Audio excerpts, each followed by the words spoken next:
Einstein मानव इतिहास के सबसे बुद्धिमान व्यक्ति, जो कि 20वीं सदी के प्रारंभिक 20 वर्षों तक विश्व के विज्ञान जगत पर छाए रहे। उन्होंने अपनी खोजों के आधार पर अंतरिक्ष, समय और गुरुत्वाकर्षण के सिद्धांत दिए।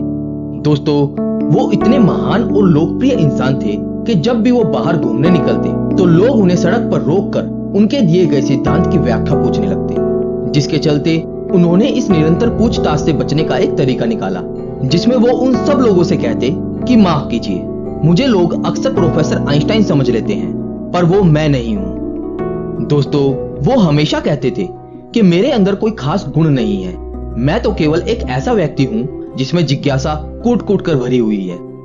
लेकिन दोस्तों, आपको जानकर हैरानी होगी कि एल्बर्ट आइंस्टाइन हमेशा से इतने बुद्धिमान नहीं थे, बल्कि उनके बचपन में तो पढ़ाई में बहुत कमजोर होने की वजह से उनको मंदबुद्धि भी कहा जाने लगा था। है ना यह कितनी हैरान कर देने वाली बात?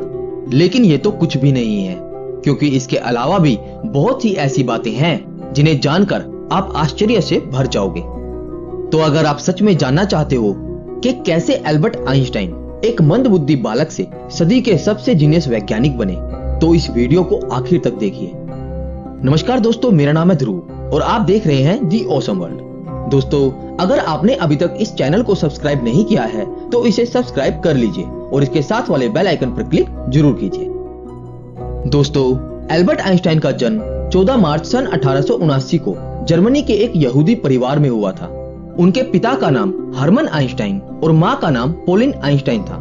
और दोस्तों, जब वो पैदा हुए थे तो उनके अंदर एक ऐसी अनोखी चीज थी जो उनको किसी भी और सामान्य बच्चे से अलग बनाती थी, क्योंकि उनका सिर किसी भी सामान्य बच्चे से कहीं ज्यादा बड़ा था।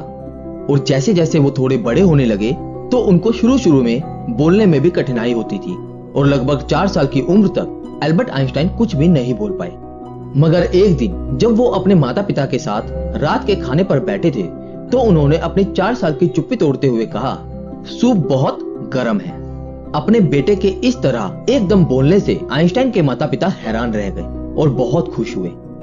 दोस्तों, बचपन में आइंस्टाइन को अपने उम्र के बच्चों के साथ खेलना बिल्कुल पसंद नहीं था और उन्होंने अपनी ही एक अलग दुनिया बना रखी थी, क्योंकि वो हमेशा पेड़ पौधों और इस ब्रह्मांड के बारे में सोचते रहते थे। उनके मन में हमेशा यह बात रहती थी कि आखिर ये दुनिया कैसे चलती है। दोस्तों, आइंस्टाइन के मन के अंदर विज्ञान के प्रति रुचि तब पैदा हुई जब उनकी उम्र 5 साल की थी और उनके पिता ने उन्हें एक मैग्नेटिक कंपास लाकर दिया था, जिसे देखकर आइंस्टाइन बहुत खुश हुए। लेकिन जब उस मैग्नेटिक कंपास की सुई हमेशा उत्तर दिशा की तरफ रहती तो उनके दिमाग में हमेशा ये सवाल आते थे कि ऐसा कैसे और क्यों होता है। दोस्तों, अपनी बोलने में होने वाली कठिनाई के कारण उन्होंने स्कूल जाना बहुत बाद में शुरू किया और आपको जानकर हैरानी होगी कि उन्हें स्कूल एक जेल की तरह लगता था, क्योंकि उनके अध्यापकों द्वारा पढ़ाई गई चीजें आधी अधूरी होती थी। वो समझने से ज्यादा किताबी ज्ञान को रटना सिखाते थे और इसीलिए वो अपने अध्यापकों से अजीब अजीब से सवाल पूछा करते थे, जिसकी वजह से आइंस्टाइन को अध्यापकों ने मंदबुद्धि भी कहना शुरू कर दिया था। और दोस्तों, बार बार मंदबुद्धि कहे जाने के कारण आइंस्टाइन को ये एहसास होने लगा कि उनकी बुद्धि अभी तक विकसित नहीं हुई है और इसीलिए एक बार उन्होंने अपने अध्यापक से पूछा कि मैं अपनी बुद्धि का विकास कैसे कर सकता हूँ। और इस सवाल पर अध्यापक ने एक लाइन में कहा, अभ्यास ही सफलता का मूल मंत्र है। दोस्तों, आइंस्टाइन के अध्यापक की ये बात उनके मन में घर कर गई और उस दिन से उन्होंने ये दृढ़ निश्चय कर लिया कि वो एक दिन सबसे आगे बढ़कर दिखाएंगे। और उस दिन के बाद आगे बढ़ने की चाह हमेशा उन पर हावी रहती थी। अगर पढ़ने में मन नहीं लगता था फिर भी वो किताब हाथ से नहीं छोड़ते थे। वो हमेशा अपने मन को समझाते और वापस पढ़ने लगते। और दोस्तों, कुछ ही समय में उनके अभ्यास का सकारात्मक परिणाम दिखाई देने लगा, जिसे देखकर उनके अध्यापक भी इस विकास से दंग रह गए और आगे चलकर उन्होंने अध्ययन के लिए गणित जैसे जटिल विषय को चुना। लेकिन दोस्तों, आर्थिक स्थिति कमजोर होने की वजह से उनकी आगे की पढ़ाई में थोड़ी समस्या हुई। दोस्तों, वो शौक और मौज पर एक पैसा भी खर्च नहीं करते थे। चलिए मैं आपको इस बात से जुड़ा एक बहुत मशहूर किस्सा उनके बारे में सुनाता हूँ।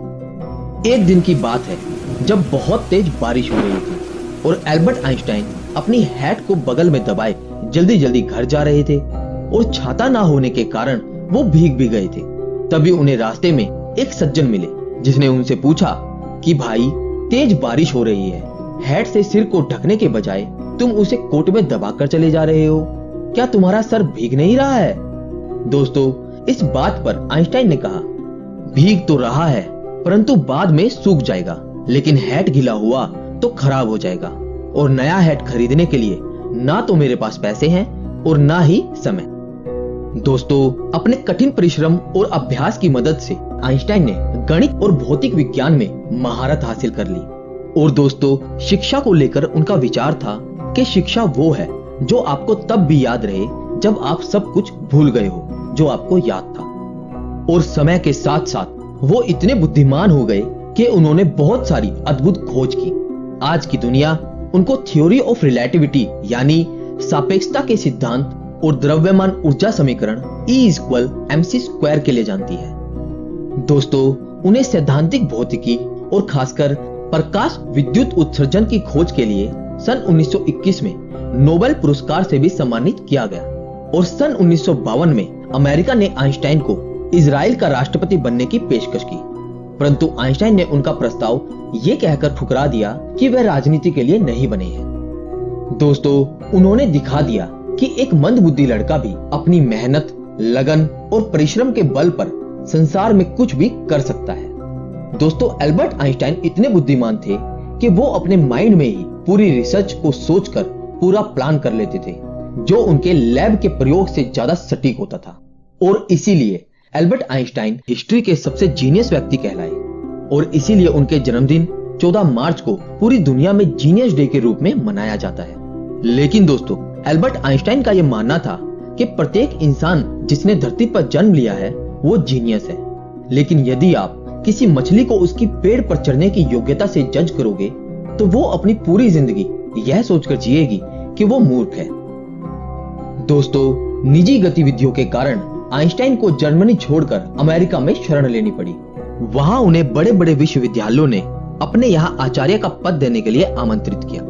लेकिन दोस्तों, आइंस्टाइन ने प्रिंसटन विश्वविद्यालय को उसके शांत और बौद्धिक वातावरण के कारण चुन लिया।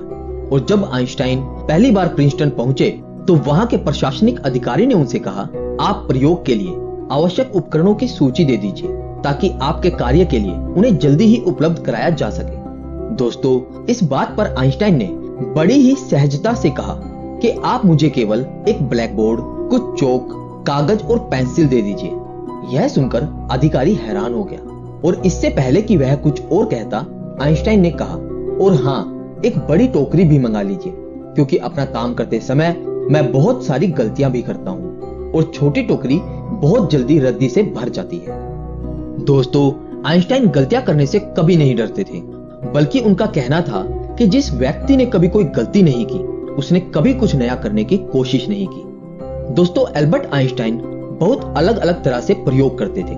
उनके प्रयोग करने का हर तरीका एक दूसरे से बहुत अलग होता था, क्योंकि वो कहते थे कि सबसे बड़ा पागलपन है एक ही चीज को बार बार करना और हमेशा अलग परिणाम की आशा करना। दोस्तों, अभी तक मैंने आपको एल्बर्ट आइंस्टाइन के बारे में वो सब बातें बताई जिससे पता चलता है कि वो कितने महान वैज्ञानिक थे। लेकिन दोस्तों, अब जो मैं आपको बताने जा रहा हूँ उसको सुन के आप चौंक जाएंगे, क्योंकि हमारे जीनियस नंबर 1 की याददाश्त कुछ खास अच्छी नहीं थी।